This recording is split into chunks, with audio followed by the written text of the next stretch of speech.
Most of today's anime, or media in general for that matter, desperately wants to keep your attention. They throw in more action, higher stakes, more adrenaline, higher budgets, anything they can to keep your eyes fixed upon the screen. While I enjoy many of these anime, this context made Frieren Beyond Journey's End all the more refreshing. Frieren came along and did what was thought to be dead in the world of modern anime, and in doing so, shattered the expectations of every other big-budget anime series. It chose to be still and quiet. So, while we're waiting for Season 2, let's do a retrospective of sorts, talking about how this anime embraces stillness, which challenges everything we thought a shonen anime could be.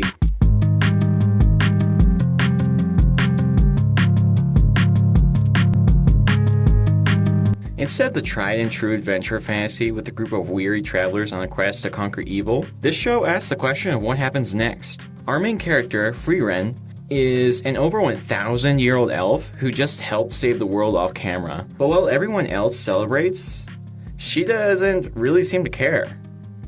The adventure was over in the blink of an eye to her, so why should she? Years later, she realizes she forgot to do something crucial. She forgot to understand the people she saved it with. The series in consequence is very introspective in nature, as we learn more about the adventurers and their impacts through the locations the main characters visit, and the flashbacks Frieren has. This takes us to the tone and vibe of the show. Since the story takes place after the main quest, the world is full of beauty and harmony. Where most fantasy anime would rush to the next conflict, Frieren does something special. It slows down to smell the roses. Speaking of roses, there's actually an entire episode where Frieren is looking for a specific kind of flower, and it's awesome. This seemingly simple quest reveals everything special about the show's tone. The way it accomplishes this is through its almost Ghibli-like tranquility and attention to detail. Instead of the background just being, in the background, there are many scenes where it's just as much of the focus as the main characters are. There are moments of sadness and melancholy, lots of relaxing montages, emphasis on the beauty of nature and the passing of time, plenty of jokes and humor. Oh, and the occasional high-energy magic duel between the heroes and some insane demons. But that's the minority of the time.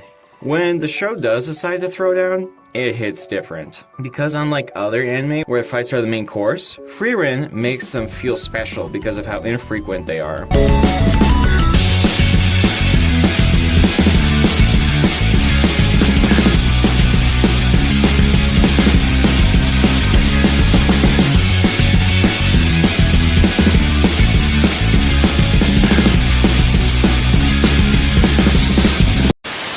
But while the focus is certainly an amazing subversion, the unique pacing is amazing for putting us in Frieren's shoes, as well as hitting home the themes of nostalgia and finding meaning despite the ever-flowing passage of time.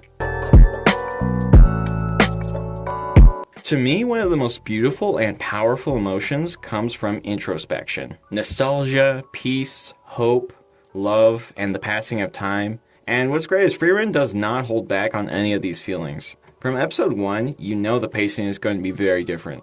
Just 5 minutes into the show, and 80 minutes have passed, and suddenly you're feeling nostalgic for times and people you never even saw or knew. That's next level writing there. It was the strangest, yet most beautiful feelings I've ever felt watching something in a long time.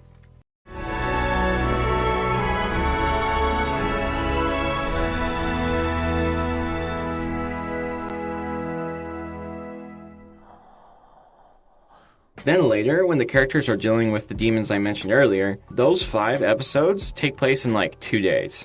Time in the show flows incredibly fast one moment, and then comes to a serene and screeching halt the next. It really simulates how life can be sometimes, and seems to keep going by faster, never letting you go back. It really leans into the idea of savoring life, even in the little things, and how important it is to come to peace with the past and learn from it. It hits on both the need to hurry and pause. Take your time and enjoy the beauty of life, yet rush to do what you need to while you still can. It's an interesting contrast of themes that the pacing captures amazingly well. It also puts us into the shoes of Frieren and helps us to understand her better through the pacing of all things, which is just insane.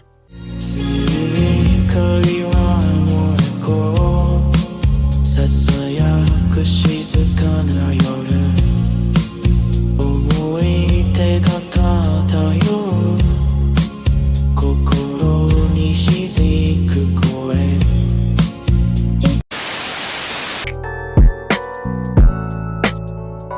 Frieren is technically considered a shonen anime, so forget everything you know about shonen protagonists in this one. Shonen protagonists are generally loud, competitive, and are trying to be the very best at something. Frieren is not any of these things. She enjoys collecting grimoires for fun, sleeping in late, avoiding attention, and taking her time to relax. That's about as far from Naruto or Asta as you can get. The supporting characters, Fern and Stark, are also quite different. Fern is quiet but stubborn, Stark is strong but has to always face his fears, and they're all a bit socially awkward. If a typical shonen character is loud and the center of attention, then think of the show as the girl in the back of the room who's introverted, but very interesting and artistic once you get to know her. Stark is probably the closest to an average shonen protagonist, but even then, his main motivation isn't to beat someone or to be the best at something, it's just to go on an adventure so he can tell his master about it. The characterizations keep the characters and the interactions a lot more fresh, funny, and really leans into the deep philosophical questions the series asks every episode. And that's the real beauty of Frieren. Yes, it has incredible characters, and yes, the pacing is masterful, but the real reason it works so well is the show's melancholic and philosophical themes. What makes a life worth living? Is it better to live a long but uneventful life, or a short but impactful one? Frieren is a show that dared to take its time, and shows that those kinds of shows can be popular in today's world, and proves most of all that the most powerful moments in anime don't have to be power levels over 9,000. It truly is an anime that will stick with me for a long time. Thanks for watching.